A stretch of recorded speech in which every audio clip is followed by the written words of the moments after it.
Albanian Oda Podcast me Gjemi Agaj. Sonde me ne është Frenkli Miftari, kampion bote në kickbox. Frenkli, mirë se erdhët në Albanian Oda Podcast. Gjemi, përshëndetje, mirë si u gjeta. Kem muhabetet sportit, jetës, këto, po na thuaj kur e bëre kampion i botës në kickbox. Pastaj do zhvillojmë bisedën për pasionin ndaj sportit. Kampion bote kam dalë 2014, kampion botror për Shqipërinë në Barcelonë, në Spanjë. Në pesha, cilën peshë ke? Unë gjithmonë për herë kam marrë pjesë të peshat e rënda. 81 plus. 81 kg plus, kështu llogaritet. Po. Po kur ke fillu me kickbox? Si ka lind ideja të futesh këtu? Arsye që kam filluar kickboxing, sepse jemi dhe tip me sedër, vetëm për një fjalë goje, sepse më thanë se bën dot. Aty më hyri. Unë se bëj dot kickboxing, që të nesër vata regjistrova në sallë kickboxing, mora uniformën dhe vazhdova këtë stërvitjen. Sa vjeç ke qenë? Kam qenë 14 vjeç, kur kam filluar stërvitjen e arteve marciale. Djalë i ri? Djalë i ri, po.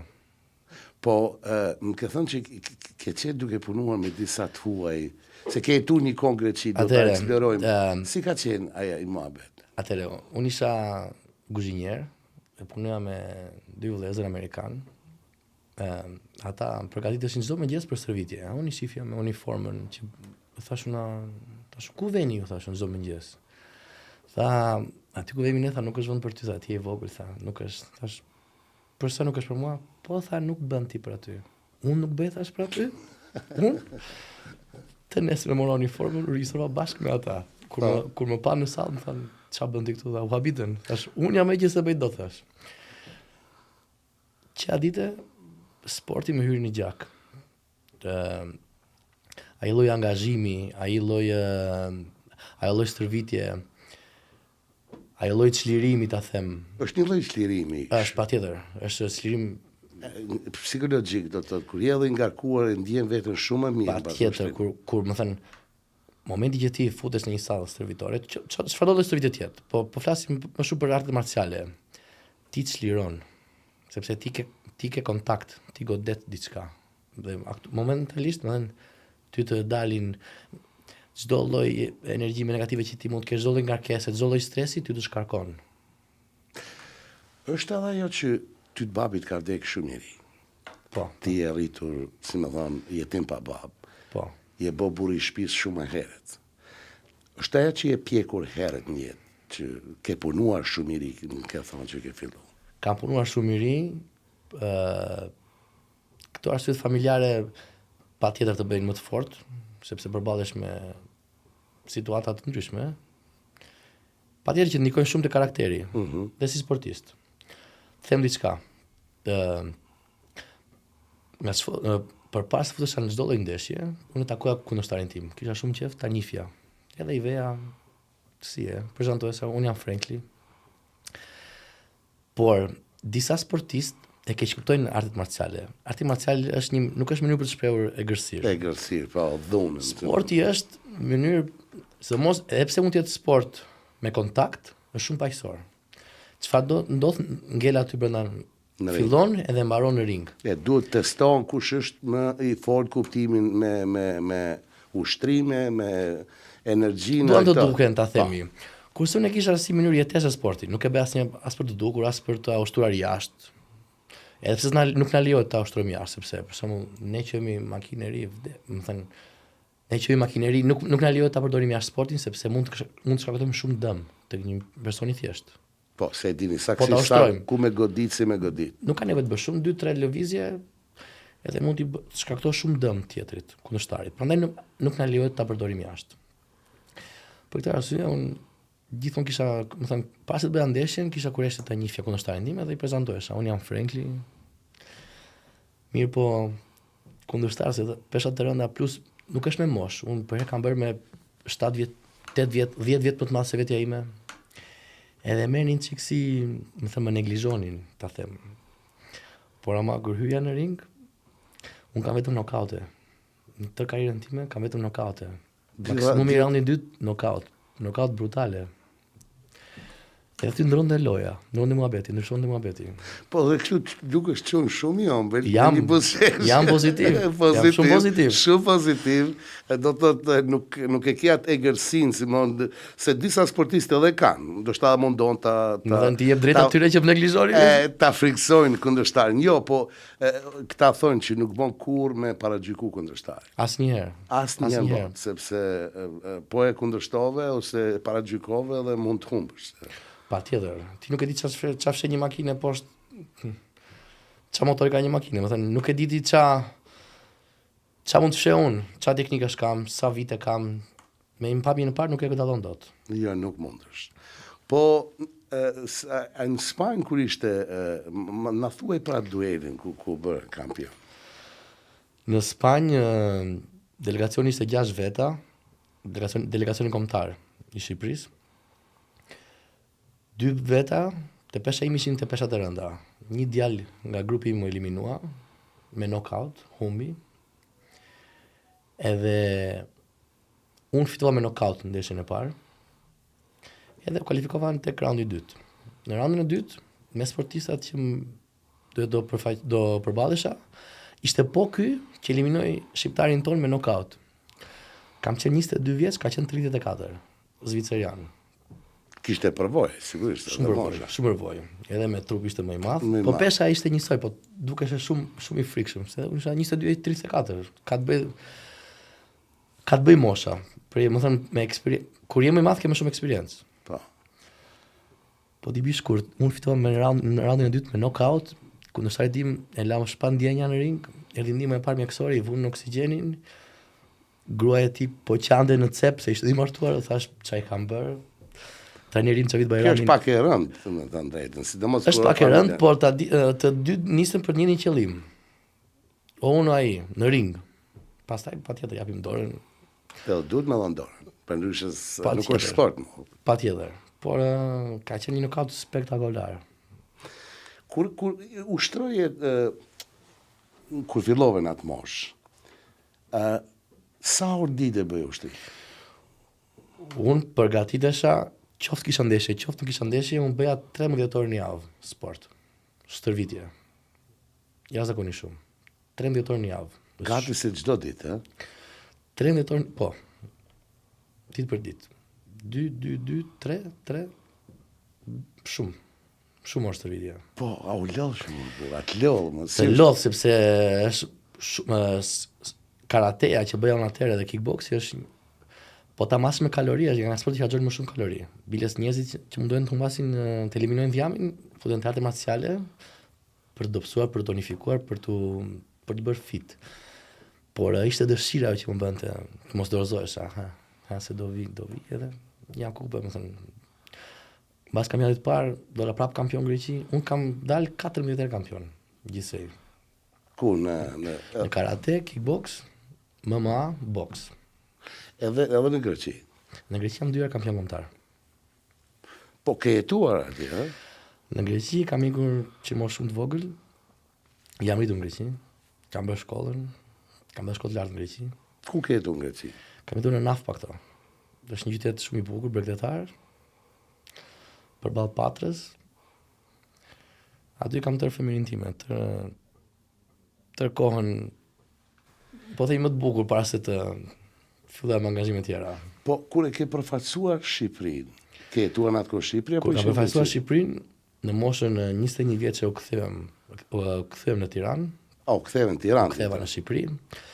Ashtu vetëm që mund gjeja unë shoqëri se unë nuk kisha shok. Shokët im kisha në Greqi. Ishte vetëm sporti. Edhe u rigjisova në një palestër kickboxi. Aty kryeva 2-3 miq. Fillova me ato të mijat, vazhdova futa kickbox, futa fort fare në kickbox. Më thanë bëhet kampionati kombëtar në këtë datë. Tash do marr pjesë. Mora pjesë, fitova me knockout prapë dhe aty. Pastaj fillova vash avash. Çdo ndeshje dhe merja pjesë. Knockout. Çdo ndeshje merja pjesë knockout. Më bë derisa më bë ftesa nga atëherë u krijua Federata Kombëtare e Kickboxit në Shqipëri që s'ka patur. Ne ishim atë part, po thuajse sportista që morën pjesë, që merrin pjesë të ato aktivitete. Si nga sportisti më i mirë të pesha ime, më bë ftesa për të përfaqësuar Shqipërinë në botror. Të them të vërtetën, niveli i Shqipërisë atëherë mund mos ke qenë jo dhe më i miri me çfarë gjetëm ne aty kur bënim kickboxing nga jashtë. Edhe kur bë ftesa për botror, mendova botrori është ndryshe, sportistët kanë tjetër përgatitje. Por edhe në botror prapë knockout. Dominuam në ekip jon kombëtar. Po ka ekip të mirë kombëtar Shqipëria të kickboxing? Ka shumë ekip të mirë. Shqipëria ka shumë sportistë të mirë, ka dhe shumë trajnerë të mirë. Ka dhe trajnerë të mirë. Shumë. Shqiptarët janë, për mendimin tim, janë më të mirë në sporte individuale. Po. Edhe ka treguar historia, ha? Edhe historia ka treguar gjithmonë. Nuk dojmë grup, na vetë dojmë. Jo në grup. Dojmë i grup. Secili vetë. Jepi vetë. Po, edhe për mundje Shqipëria është e njohur. Po, individual, po. Po, se edhe është sport individual. Po, të kthehemi në Greqi aty. Si ka qenë jeta në atë qytet? Qyteti që jam rritur unë ka qenë qyteti ka qenë një vend bregdetar, afër detit, afër mbretit. Kush rritet afër detit është njëri qetë. Kështu thonë, po. Ashtu thonë. Ka qenë një jetesë shumë paqësore, me miq, e qetë, jo e zhurmshme. Ka pas shqiptar aty? Ka pas shqiptar, patjetër. Njerëz pozitiv, njerëz që ndihmojnë, njerëz mikpritës. Po, shqiptarët aty, gjenerata jote në atë kohë, kanë folë shqip mes vete apo greqisht? Po, rrethim edhe shokët që rjonë, patjetër, asnjë nuk ishte turpas që thoshte jam shqiptar, nuk i kishim to komplekse fare. S'kan qenë këto? Jo, ne s'kishim fare, mund të ketë pasur, po s'ke pse ta fshesh, jo. Ajo nis nga shtëpia, me fjalë. Nis nga familja. Nëse s'ke probleme të thuash jam shqiptar ose komplekse, s'ke pse ta fshesh. Po, bilesh skenari ta thuash. Po këta shokët këtu që kanë qenë grek, këta si e kanë prit në shkollë këto? Po nuk ishin dallim nga grekët. Ishim njësoj. Do të thënë visheshim njësoj. Pra gjithë kishim njësoj, nuk kishim ndaj dallim që thoshin o shqiptarët. Ne. Ishim një lloj. Edhe grekët na mirë nuk besoj se kishin ndonjë arsye, do të na shikonin ndryshe. Po nuk ishin në dallim. Po tash ushtrimet cilat i bën, se unë nuk jam shumë sportist, edhe ish dasht me qenë pak spaku, po unë shumë i admiroj këta që ushtrojnë. Se e abuzon trupin olla. E forcon, ja abuzon. Po mirë, gjatë rrugtimit ajo si më në forcohet, aty është e bukur. Aty e bukur. Si fillojshin këto ushtrimet? Mi thuaj nga e para. Ushtrimet që bëjmë në kickbox janë ushtrime force dhe rezistence. Ushtrime force janë ato që ty do të forcojnë grushtin dhe shqelmin në kickbox. Ushtrime rezistence janë ato që ty do të krijojnë rezistencë gjatë kontaktit, gjatë ta themi ndeshjet, gjatë sparingut. Të krijojnë rezistencë që ti të mund të zgjasësh, që mos të lodhesh, që të kesh rezistencë në sport. Në sport. Po këto, sidomos me këmbë, këto janë tronda, kur bjen një pjesë, këto është... Janë të rënda, sepse dëmin që mund të shkaktoj këmba, nuk të shkakton do dora. Por një person si puna ime, që merret me arte marciale, edhe si sportistat, nuk e ndjen një lloj shqemin si një person që nuk merret. Pra, jemi të stërvitur dhe kemi një lloj kemi një lloj përballje të shqimit ose të grushtit që nuk e ka njerëzit të thjesht, edhe nuk është aq e keq sa duket. Unë përcjell ndonjëherë këto MMA, këto UFC edhe i shoh do video. Po janë brutale disa kështu. Për mendimin tim UFC MMA për mua është brutale. Aty nuk ka shenjë respekti për personin që përballesh. Ne jemi ndryshe. Po, është tjetër lloj sporti është. Plus që sporti sot është bërë më shumë biznes. Ta shikosh për shembull. Njerëz pas të bëjnë ndeshjen, kanë atë staring shine bën, ne jemi tjetër gjë. Ne jemi sportista. Këta sot është kthyer biznes. Ajo lloj gjë. Edhe po abuzohet sidomos që të krijohet. Po abuzohet shumë që sa më shumë audiencë, po. Sa më shumë lek. Kurse ne mësojmë me respektin ndaj tjetrit. Edhe në Evropë kickboksi është shumë i përhapur, sidomos në Holandë. Si shpjegohet kjo? Holandezët edhe grekët e kanë shumë të zhvilluar sportin e kickboksit. Holandezët nga të parët, sepse për shembull një nga trajnerët e mi ka qenë holandez, Andre Manhart, ka fituar K1-in. Çmim që e merren në Japoni, ishin 3 ndeshje, bëheshin brenda natës. Në atë kohë, po flas nga më të mirë të botës, ka qenë trajneri im. Edhe sidomos japonezët, që aty fillon aja, të arteve marciale, ata e kanë treguar, ta themi, si fillon arti marcial, edhe e kanë përhapur në tërë botën. Kickboxing. Artet marciale. Artet marciale. Po tash për kickboxing a është derivat i Muay Thai, këto tajlandezët që e bën? Muay Thai është kickbox tajlandez, që përdorë brylet edhe shumë gjunjët. Edhe kickboxi ka gjunjët, po jo brylet. A brylet i kanë ndaluar kickboxing? Jo, ne si kemi. Jo. Gjurin po, nëse los në K1 rules, pra mund ta përdorësh gjurin, po brylet jo. Se brylet janë shumë të rrezikshëm në perfekcion. Edhe gjuri artikulacionësh, njësoj dëm ka, po ne se kemi. Muay Thai ka atë, Tajlanda. Tajlanda ka. E përdor shumë. Domthonjë ju e keni boks edhe boks, këmb edhe gjurin. Edhe gjurin. Kaq. Kickbox, po. Nga brapa nuk lejohet fare asnjëherë. Dalon direkt në ndeshje. Diskualifikosh. Po. Sepse është rrezik po i ra diku. Është shumë rrezik, po. Mund të shkatoj shumë dëm një person ta godas nga mbrapa. Sidomos afër qafës, truri i vogël aty. Patjetër, knockout direkt. Është një gjë nuk lejohet. Po mirë më frankly, ka ndodhat, ka rastis me tra diku shumë kështu, si më hanë. Sidomos i shoh këtu më ka rastisur fiks aty ku e tregove ti. Fiks aty ku e tregove ti më ka rastisur të më godasin.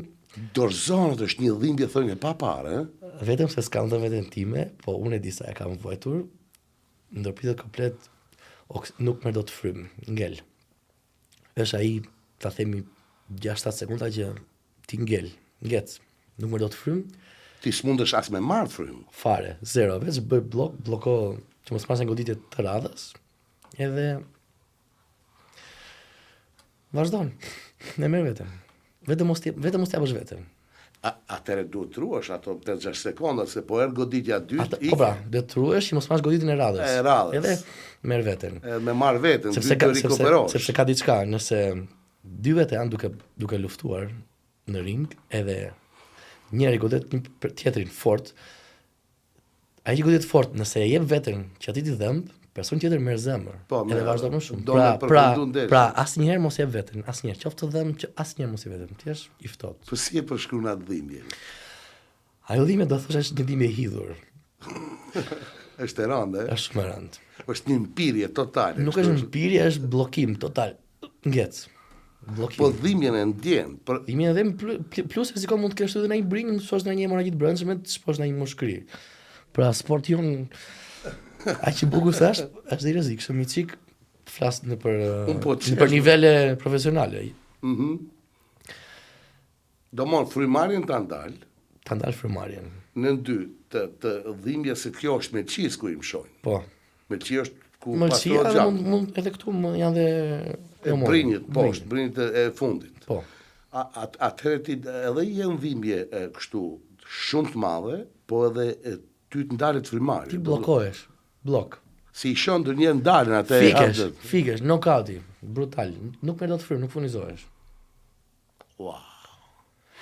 Aty është rrezik që duhet ruash shumë, që mos ta marrësh goditje, se përgjithësi me shqelmi kam pa këtu ose nga si thonë këto me grushta e ke. Me nga grushti nga poshtë i vjen, sikur si lloj uppercuti. Tani, personi më i fortë në botë ti është, më i fortë, më i stërvituri, mjafton një grusht i mirë që të uli poshtë. Edhe është këtu, tek nofula. Pra, koka. Sado i më i fortë në botë është, mjafton vetëm një grusht i mirë që ty të uli në tokë. Pra gjithmonë duart lart. Mbrojmë kokën. Koka është rëndësishme nga gjitha. Trupi pastaj e përballon. Po. Rikuperohet, po koka jo. Koka asnjëherë. Kokën gjithmonë do ta ruajmë. Po do thosha diçka tjetër, që në kickbox ne kemi low kickun, që është qelmi, te quadricepsi, te kamba. që dhe është një nga këshimat më të dhimbshme që mund të shkaktosh një personi. Mund të shkaktosh shumë dhimbje me një low kick të fortë. Tek pjesa e kofshës, te Po i quadricepsi. kam pa kur i që thonë këta low kick, Low kick. te këmbët. Do të 3 godaset herë, 4 një herë, herë, fillon dy ti të herë, skuqet këmba. 3 herë, 4 herë tek i njëjti vend, ta garanton është knockout me një shëm të fortë. Sepse quadricepsi është shumë muskuli më i madh i trupit. E ta godasësh 3-4 herë tek i njëjti vend, ajo është këma doli jashtë loje. Ja, dhe fiton oponenti lojë. Nuk vazhdon dot, nuk ecën dot kundërshtari.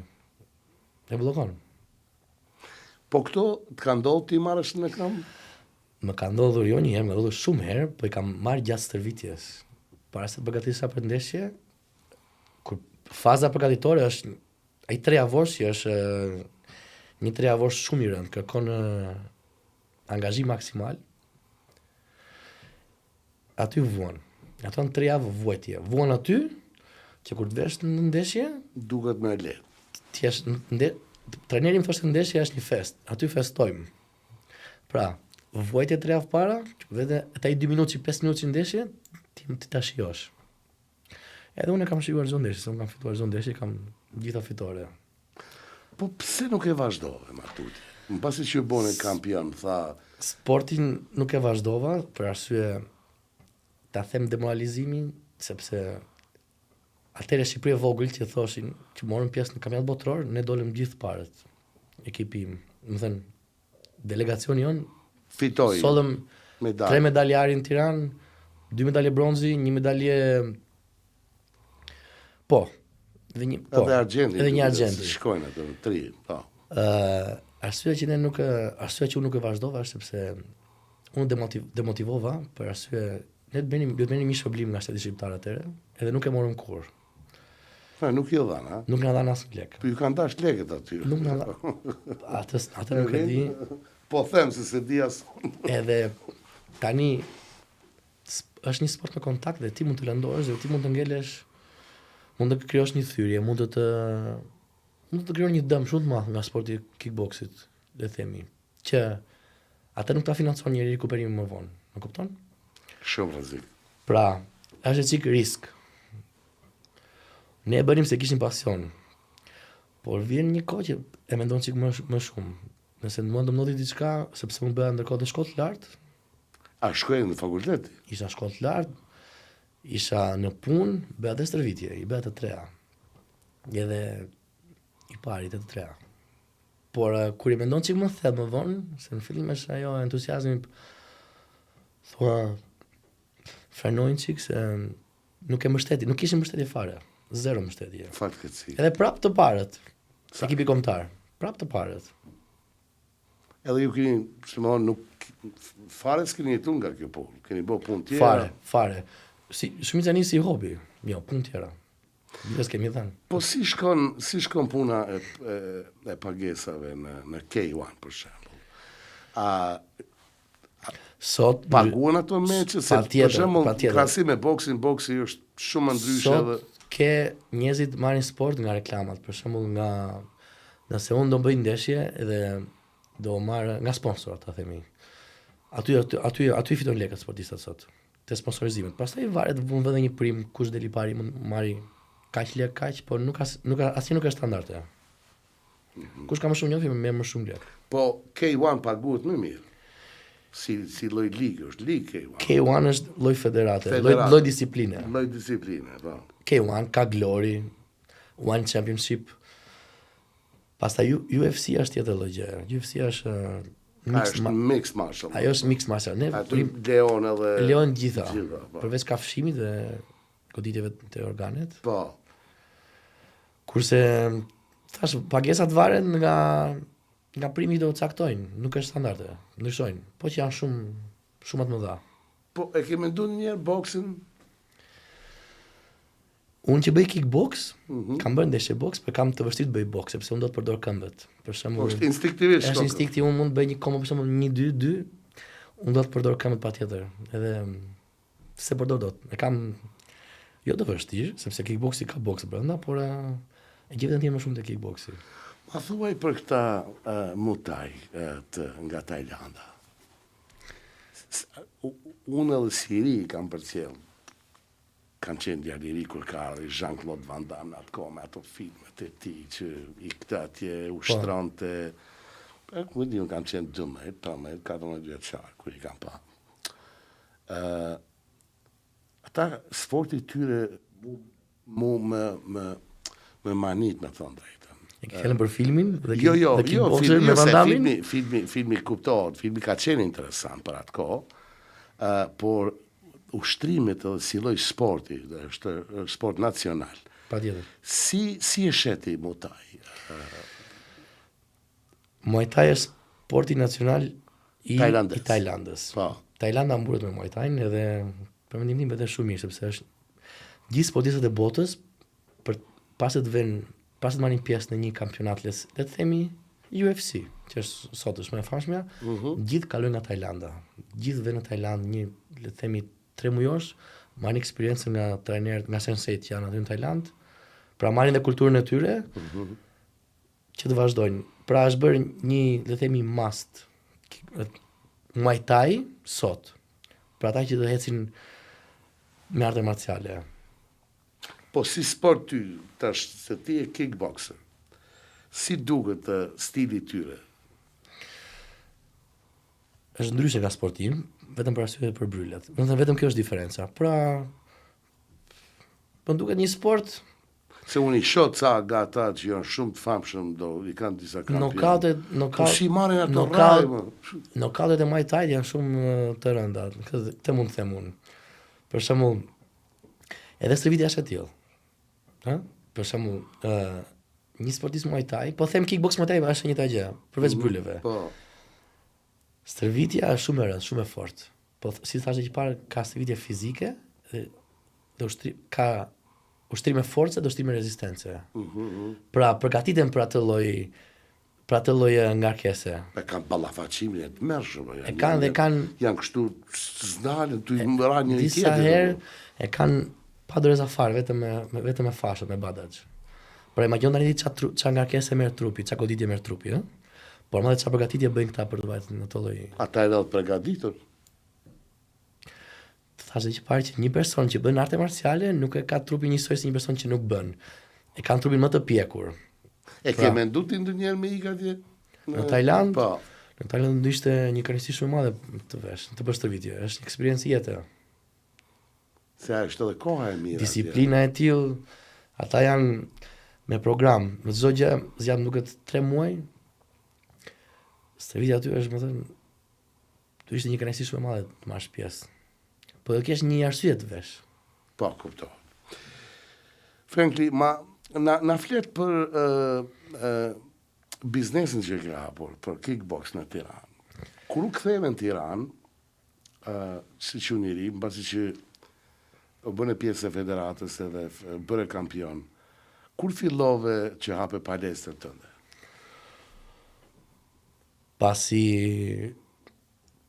kisha krijuar një grup të vogël me njerëz që stërviteshim, nga 5 veta u bën 10, nga 10 u bën 15, 20, 25, edhe më filloi ideja, unë punoja në një palestër, isha trajner të palestra. Edhe më shumë klientë dhe mi më thoshin më shtyn që hape sallën tënde se do kesh sukses, do kesh. Më shumë ata më shtyn që mora vendimin. Edhe provova, 2017-18 hapa sallën time të parë kickboxit në Tiranë. E nisa me shumë dashuri, me shumë kënaqësi, me shumë motiv. Arrita të kisha deri 100 veta në kickbox. Kisha 4 grupe kickbox. Student. I kisha nga mosha 4 deri mosha 54. Kisha të ndara me grupe. Fëmijët 4 deri 9 ishin një grup, pastaj 9 deri 15 ishin një grup, 15 deri 20, pastaj 20 vitën nuk ishte mosh. Arrita të kisha 4 grupe kickboxi. 100 veta. Edhe po më dukesh se po bëja diçka, jo vetëm qefin tim që kënaqesha, po më dukesh se po bëja diçka shumë të mirë në shoqërinë tonë. Pra po e ushtroja disiplinën te kalamat e vegjël sidomos. I hiqim agresivitetin, merrnin njerëz nga rruga, pra sporti mban fëmijët, të asaj moshe i mban shumë larg nga veset keqia. Unë ndoshta t'i kaloja idenë jemi sportista, duhet të bëjmë këtë. Prindrit më falenderonin prindrit, falenderoj shumë se fëmijët tanë Janë më të qetë, ka kanë ndryshuar. ndryshuar, po. Biles dëgjojnë, nuk dëgjojnë, ne dëgjojnë, flas për fëmijët për moshët e vogla, ha? Ato thoshin prindit gënjej çik çfarë do hanë se ne nuk dëgjojmë, vetëm ty dëgjojnë. Na që e bëjmë me shumë dashuri këtë punë, nuk kisha si punë, kisha si pjesë jetese, më kupton? Edhe i bëra shumë fëmijë pas vetes time. Edhe krijova një grup, flas gjithmonë për të fëmijët e vegjël, 4 deri 7. Ata për mendimin tim ishin çfarë do të çelte nga kjo që krijova unë. E sot e kësaj dite, ata edhe pse unë nuk jam aty, ata vazhdojnë sportin e kickboxit dhe kjo është që më kënaq. Janë dikush në një vend, dikush në tjetër, po e vazhdojnë, nuk e kanë lënë. Është një krahasim e madhe për ty. Është shumë kënaqësi. Kur i shet që sidomos prindrit janë të lumtur. Ajo është, aty është nga ana e prindërve, ajo është tërë kënaqësia, që fëmijët e ty, kur shohin fëmijët e tyre që marrin pjesë në një diçka, edhe hecin, sepse rritesh, më thënë, krijon eksperiencën, krijon unë i bëj edhe tip kampionate aty brenda, fëmijët kënaqeshin, aktivitete sportive që në shkolla mungojnë, nuk i bëjnë. Jo. Në shkolla sot, për shembull, profesori jep një top thot los dikur se unë i ushtroja tërkohës, i mbaja Ke pas bashkëpunëtor të jashtëm kështu trajner? Trajner nuk kam patur, po kam krijuar disa ca seminare me profesorët e mi nga Greqia. Kemi krijuar evente që kanë ardhur nga jashtë dhe na kanë bërë trajnime, seminare. Po për një moment ta po ikin në Kanada. Pse më bu? Çao bo? Kanadaja është si tërhek jo Kanadaja. Kanadaja është histori tjetër. Se ti ke qenë me palestër tonë në Tiranë. E ke donë Tiranën, e di ma tha, dhe e dua dhe unë. Po s'ne, çao bo që erdhe këtu. Kanadaja, si me gjyzani të kam. Kanadaja doli si pa plan fare. Nuk kisha plan asnjëherë të vija në Kanada. Takova një person, më ofroi një punë në Kanada shumë të mirë, 23, çdo gjë ishte perfekt. Ishte shumë e mirë për të qenë e vërtet. Edhe ashtu ndodhi tamam. Edhe ashtu doli tamam. Edhe ashtu doli tamam. Momenti që vi në Kanada, ai personi su duk dhe pra ngela vetëm, ngeca. Edhe asnjë ndihmë, e mora si sfidë. Ti kur sfidosh edhe ke dëshirë. E mora si sfidë, pikërisht. Thash, unë do të dal këtu. Pa njohur njëri fare, zero. Nga hiçi. Çik me ca telefonata, çik ashtu, çik kështu, krijova më thënë, arrita të krijoj një rreth të vogël, le të themi. Ai rreth i vogël pastaj bëhet çik më i madh. Derisa arritëm dhe këtu në Kanada, në Yorkville, të hapim një sallë kickboxing me partner. Mundova të kaloj ato metodat e mia që vazhdoja në Shqipëri. Grupi u bë shumë i madh këtu, biles arritëm të sfisim edhe deri polica të Torontos. Edhe fëmijë që sapo kanë dalë nga burgu, që të përshtaten në shoqërinë. Pra u rit emri i kickboxit. Edhe çdo gjë eci shumë mirë këtu në Kanada. Si të tani. Do të thotë gjërat më mirë janë tash. Janë shumë mirë. Po veçi Tirana ende të mungon. Tiranën e kam për zemër, Shqipërinë e kam për zemër. E dua shumë Shqipërinë. Shumë. Biles, sot që flasim, unë nesër kam për biletën për në Shqipëri. Mbese ime Rafaelia bërë një vjeqe. Edhe dy këtë ja uroj nga afër. Do shkojsh ti befasosh. Do t'i bëj surprizë familjes time. Surprizë, po. Asnjë nuk di asgjë. Po merr me vete edhe mua, Ervina të shkoj. Hajdeni. Hajdeni. Ervini të pallë ecë edhe shko. Ma tha më herët që do i bësh një befasi familjes, sidomos për mbesën, që është vajza motrës tënde. Po. Unë jam shumë i lumtur që ikën, edhe turoj rrugë në barë, që shpresoj që do kalosh mirë, nuk të shoj fare. Na i pije një kafe aty të dikun, safi kafe, apo të Molliri, ku do, na kujton mu Ervini një foto, për shëndetit nga Tirana me o, se kështu e kem qef, unë e du shumë Tiranën. Tash unë e kuptoj që tjerë thënë jo, prish, Rokaqej, këto, unë nuk kam jetu as njerë kur, edhe ndjesien që e kanë tjerët, për shumë, kem pas të shok Jonin Adori ishte që është një Tiranë si vjetër, ka shtëpinë e vjetër. I kuptoj këto temat që pro edhe kundër, po unë si shqiptar nga Kosova, kur iku atje, kam një elektrizim shpirtëror, e ndjej kështu, sidomos kur dalë të sheshi, as të vetë silem aty. Tamam. Marë frymë mërë bura, i shesh ti hap mu shkritja. Më merr aq shumë malli pra të vendin tonë, sa unë e di. Se tash, nga që ke tuti plus Ervinin, Adori, plot shok tonë që jetojnë, atje kanë jetuar një kohë. Keni ndjesi edhe memorie, keni nostalgjinë, keni më të thellë. Shumë. Sepse keni memorie që ka ndodhur kur keni qenë me tri. Po mu, ajo, sheshi Skënderbej, kur dal aty tec, se që mi hapë ato mu shkri. Emocionohesh. Është shumë një ndjesi, sidomos të teatri opera dhe baletit, ulem aty e pi një kafe që janë ato kafet e bukura aty, edhe bjet dielli kështu. Ishte dimër, më 17-18 gradë ula jashtë. Ajo është vend i bekun, po Jemi shumë largë. Largë. Na duhet një mbret edhe duhet ka mundësi që do aplikoj për mbret, të më bëjnë, duhet të boju të Shqipërisë një nga Kosovë, ha? Qa duhet edhe? Ha? Për 50 e kësha rregullu për zotin. Ha? I dhronë, dhe, jo mo ikë më të shne me mbret t'i blena rahat, dhe kem mbret sa dush. Ne kem nostalgji nga Kosova, e duam shumë Shqipërinë, edhe nuk dyshojmë ato që edhe shvëllëzit e modat nga Shqipëria duan Kosovën, por unë e kam atë nostalgjin për Tiranën, po atë kafen të ta pishit do të ndërgosh. Pa tjetër. Po do kthesh prap këtu, a? Do kthehem pa tjetër prap. Do kthehem. Po mirë, o Frankli, ti ke në shtetësi greke. Po unë kam në shtetësi. Problem, do më ti mundesh me atë unë çashmoj të më. Unë iki dhe vi kur dua, po. Se ke pasaportë. Kam pasaportën greke, po. Greke. Kam qenë në ushtrim greqisht. Po greqisht flet? Shumë i biles. Kam bërë shkollën greqisht. Sa është e afërt greqishtja me shqipen? Si mendon? Ka fjalë që janë ca fjalë që ngjajnë, janë ca fjalë pastaj që nata me ditën, por nuk do të hyj kësaj, po janë edhe ngjan shumë, edhe s'ngjan fare. Për shembull, greqishtja ka 5 lloj i në gramatik. 5 lloj i të ndryshëm. Po. Shqipëria një ka. Po. Gramatikën ka shumë të vështirë greqishtja. Interesant. Kisha pas shef ta mësoj, ha? Është shumë e vështirë, as po. Është vështirë, po. Është shumë e vështirë. Po shqipi është kogja e vështirë. Kështu thonë. Po, kushdo që të huaj të kam vështirë. Sidomos që shqipja unë me dialekte në dialekte është e vështirë. Mirë, Frankli, tash puna e palestrës, si mbet muhabeti për palestrën?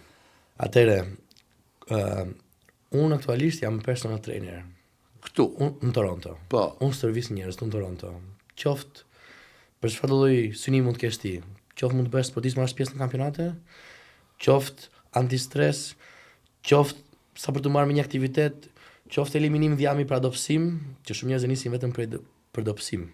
Sepse si thash ti parash një sport që harxhon më shumë kalori. Një nga sportet që harxhon deri te 1000 me 1200 kalori për orë, që është shumë. Pra njerëzit e zgjedhin shumë për të tonifikuar sportin e kickboxit. Unë jam personal trainer, unë mund të servis çfarë do lloj moshe, çfarë do lloj. Po, jo vetëm kickbox, po edhe çdo arte marciale. Arte marciale. Qofse edhe palestër vetëm. Po mirë, po sparring, si thonë që është kur përgatitet një sportist që ka një duel, po I duhet I kushtu shtroj ai. Po. Ti ai që del para përballti. Unë e përshtas veten në çdo person. Nëse ti je fillestar, unë do mundem të jem sa më but, sa më mirë me ty. Nëse ti je pastaj I avancuar, nëse ti di të bësh sport, ti di të bësh kickbox, atëherë dhe unë përballem një lloj. Po do të paka shumë është dueli vërtet ajo. Jo paka shumë, është goxha I vërtet, Përveç se kur je në fazë përgatitorë ti do mbrohesh, më thënë patjetër, më mbrojmë dhëmbët, mbrojmë keni edhe kaskën, kaskën. po, sepse edhe pse duam ta vrasim tjetrin, vetëm atë duam të shmangim, mos ta vrasim gjatë stërvitjes. Po, se pulën dua, nuk ka mundësi dalë në duhet Patjetër. pastaj. Po, të lodh kjo, si mos me sparring, se është Të lodh shumë, 1 minutë, po ta zot e thesi, jo me një person, po ta zot me thesin. 1 minutë të godasës thesin, pa ndalim, që thuash kaq kollaj, 1 minutë ti do duket si një orë, sigur ai minuti nuk mbaron, pa ndalim. Të lodh shumë, të lodh.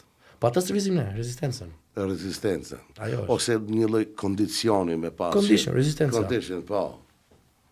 Atë biles është po dyshovësh sa ndeshje që nuk ka fitues, të dy janë nuk ka rënë asnjë knockout. Ajo që e bën fituesin është gjendja fizike, kush ka gjendje fizike më të mirë. Kush ka bërë qëndrueshmërinë. Po. Edhe këta i thonë the champion, kampioni njët shifet në minutat e fundit, si më thonë. Aty. Aty, se i kthehet një lloj energjie e fundit. Aty vjen motivimi, aty vjen tamam. Momenti i fundit. Është duke vdek nga lodhja. Ajo është magjike më ka ndonjë. Ajo është magjik, po si ta shpjegoj unë. Te karatea ime, për të marrë ripat në karate, unë jam ripi kaf te karatea ime. Se do ka kanë.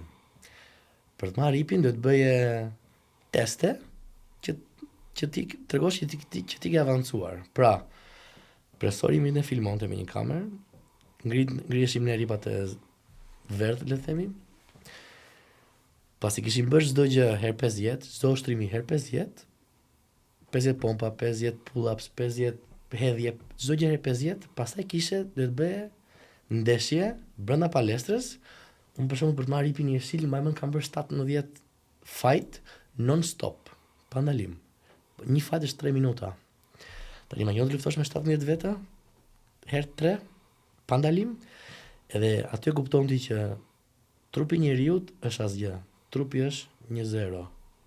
Trupin po e le pa bukë pa ujë, trupi vdes. Ajo që të mban është shpirti. Artët marciale forcojnë shpirtin. E aty e kam vënë më thënë nga eksperiencë ime personale që trupi të lëshon. Por ama ajo të mban gjallë është shpirti jot luftarak, sepse atë stërvit ditë për ditë shpirtin. Edhe ja del. Pra ajo, prandaj vjen ai që thua ti minutët e fundit që fillojnë. Është edhe ai pak ai inati shqiptar, pak se e kemi. E kemi, po, është ajo, po më fal. Nuk e përmenda, po harova. Ajo shumë e rëndësishme. Po, jemi dhe çika shune, po. Kemi çika atë që unë, po. Po. Ajo ndihmon, si më thonë. Ndihmon, patjetër. Ta jep një lloj vetbesimi. Ta jep, po. Se unë mendoj na gjatë antikitetit, në kohë të Romës, të Bizantit, Perandërisë Osmane, shqiptarët ishin ushtarak kështu. Po. Shkonin për tjerë, si më thonë, luftonin, edhe ata mbledhishin aty para betejave dhe i mandin forcat, mumujt, si thojnë në Kosovë. Kush është më i fortë? Mate Zhirmin mi fel për atë. Po, për atë gjithmonë kur mbledhen shumë një grup i madh kërcet lufta aty, se dojnë mu tregu kush është më i forti. Është kjo pak ky inati të jep një ndjesi tillë që. Po prandaj thashun që ne jemi të mirë në sporte individuale, jo në grup. Jo në grup. Në grup s'bëhemi kur. Si ma tha, Ervin, më këputi, nuk bëhemi kur. Po, na flet për një rast shumë interesant, është bo viral një video, këto du ta flasim. Në moshë madhore ti, si shtetas i Greqisë, është dash të shkosh të kryesh shërbimin ushtar. Në ushtrin greke. Në ushtrin greke.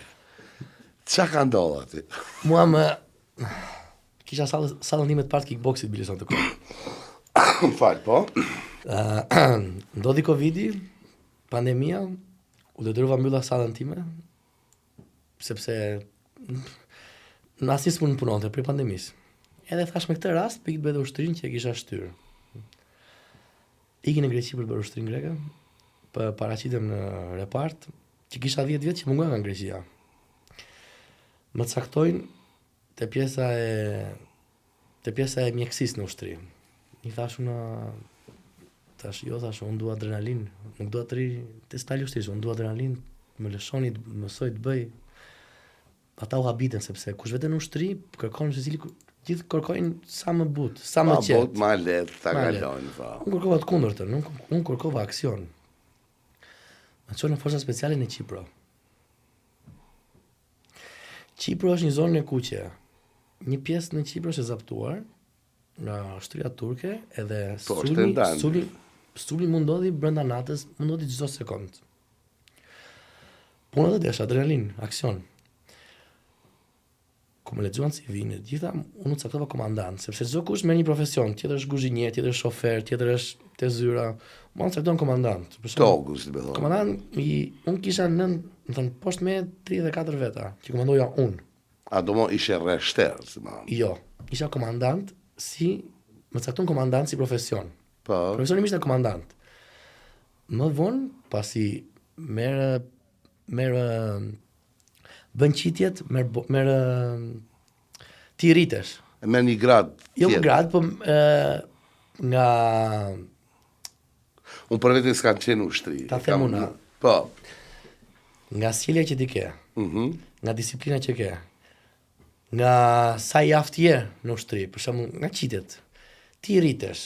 Gjitha këto, ty të bëjnë të marrësh një lloj certifikate, një lloj grade, një lloj grade. Po, që bosh rreshter apo që fillon, ka grada ndryshme. Unë arrita deri gradën rreshter në Qipro. Që të nisësh ushtar, shumica kur nisin ushtar, mbarojnë ushtar.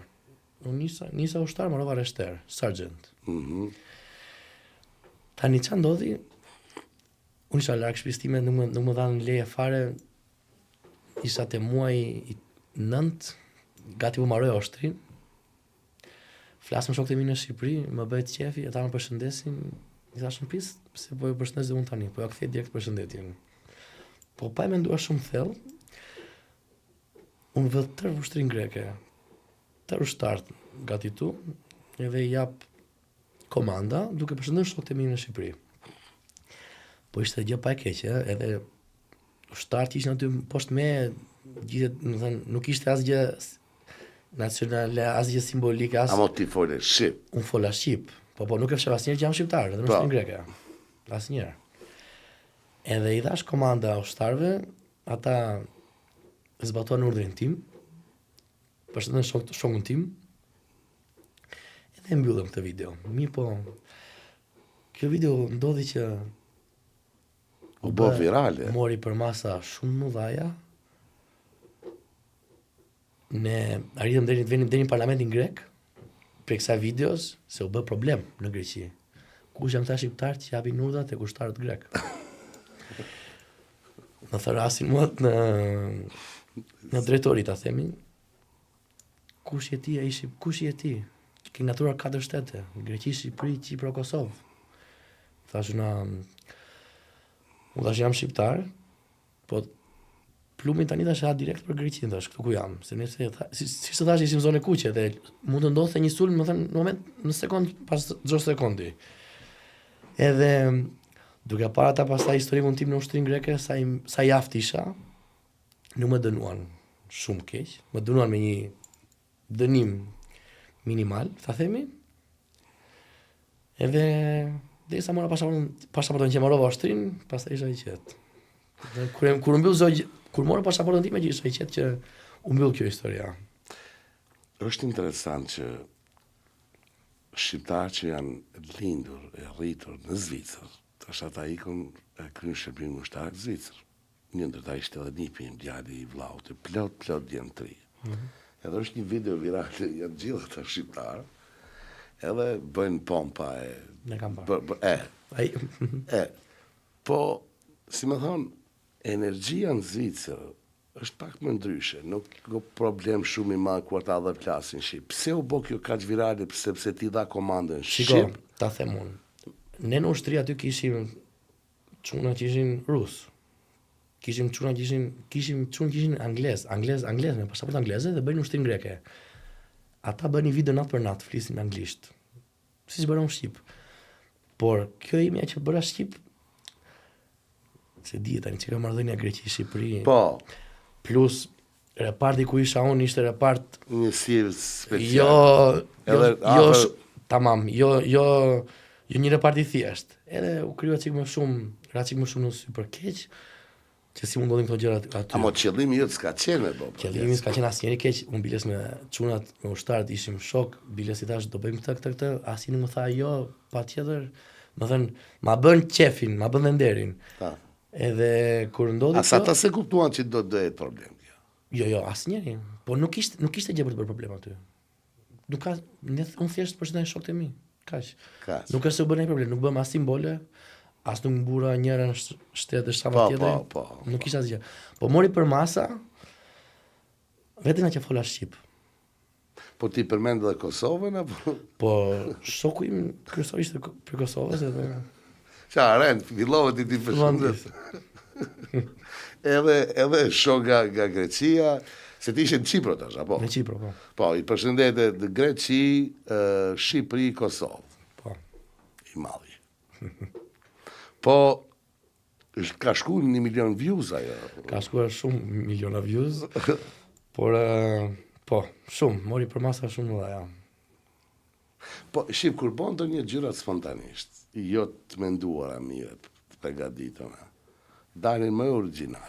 Dalim originale, Ti se ke prit që ajo do bërë. se prisja fare që do ndodhte ashtu. Edhe se ke bërë ma qëllim. Biles edhe ushtarakët grek e dini që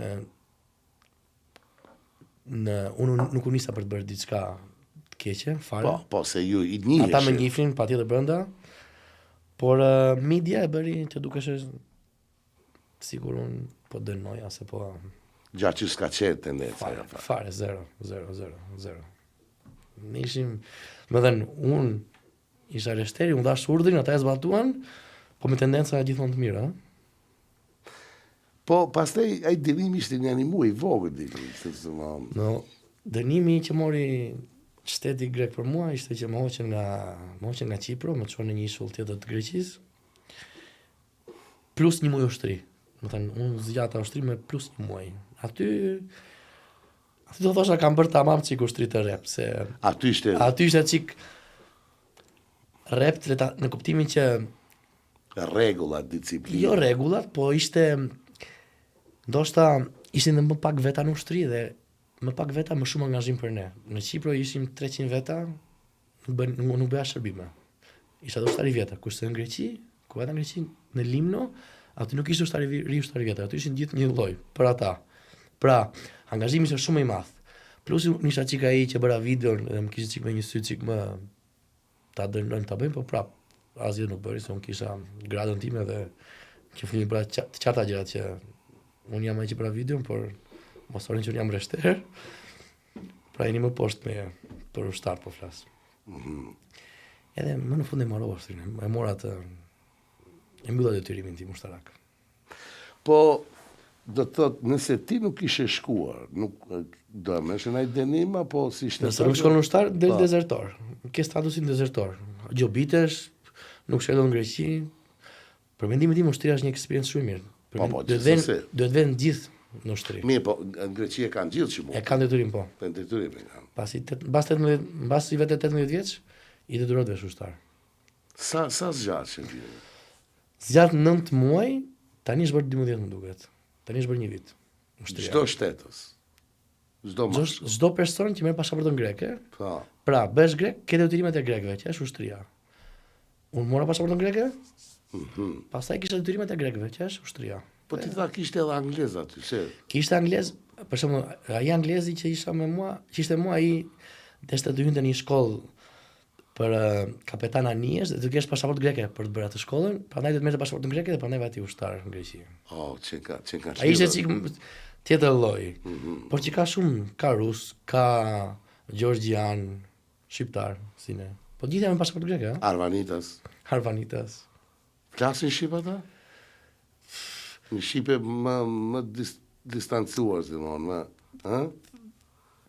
Kuptohen? Kuptohen, ha? Kuptohen. Po të them dhe këta, që unë kur vata ushtri, unë ushtar kisha 10 vjet, isha shkëputur nga Greqia. Edhe atë që pa shumë kur vata ushtar, grek me shqiptar marrëdhënia ishte nuk dallohej se kush ishte greku, kush ishte shqiptari. Gjithë ishin vëllezër me një tjetrin. Nuk ishte ajo shqiptare, ishin zero. Gjithë ishin një. Do gjërat kanë ndru. Gjërat kanë ndryshuar shumë Për të mirë. për më mirë. Për më mirë. Për më mirë. Për më mirë. Sot nuk dallohet kush është grek, kush është shqiptar. Më para po mund të thoshe. Janë gjithë njësoj. Se kanë të njëjtën kulturë nga shtëpia. Po themi, njëjtën çdo gjë është një lloj.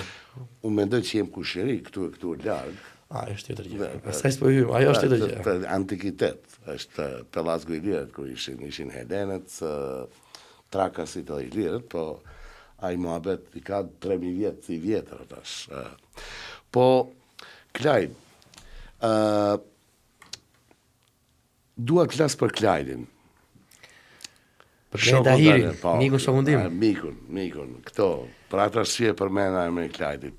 Na thuaj frankly me Klajdin si Klajdi Tahiri është një shoku im, një miku im i vjetër. Klajdin e kam njohur në Shqipëri. Si thash që para sa po vajta në Shqipëri, vetëm arsye që unë të njihja që të krijosh shoqërisht sporti dhe fillova punë në një palestër. Aty njohsa Klajdin. Klajdi ka qenë atëre.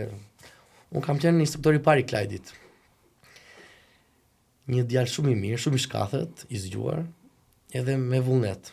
Unë du të shtoj që Klajdi në ndihmon në studio, me disa gjërat, paketat të jo të sponsorshipeve këto, website e këto. Shumë djalë punëtor. Dhe jaftë. Shumë i aftë, shumë i saktë, shumë pozitiv. Ka një strategji shumë mirë dhe unë e falenderoj publikisht që ai s'mon na dhani dorë. Na krijoi këtë dhe mundësinë për të. Edhe mundësinë që ne të njihemi me ne dy, kështu që e falenderojmë Klajdin shumë. Shumë për zemër. Shumë vetëm gjëra të mira për Klajdin. Gjithsesi. Atëherë frankly ishte kënaqësi shumë. Kënaqësia është ime. Falenderoj shumë që na erdhën në odën tonë. Na fole për sport edhe i kanë thënë edhe vinit kur do vi deta ta kem një sportist. edhe kjo ditë të falenderoj shumë për kohën. Turoj rrugë në bar atje, po mos i befaso ashtu se i trishton nanën. Po i bjet fik nanës aty kur te tavolina kur ja vrosh. S'paku bëni me dihet që se e di që e bën. Si dihet, uroj që jo. Uroj që jo, po unë turoj rrugë bar edhe të kalosh sa më bukur. Të falenderoj shumë. Të lutem, respekt, falenderit shumë. Falenderit. Ervin, si ishte kjo kështu, Po, ja vashte po ma thënë dorën ky zemër, shifsi e ka muskull. Respekt, shumë falenderit.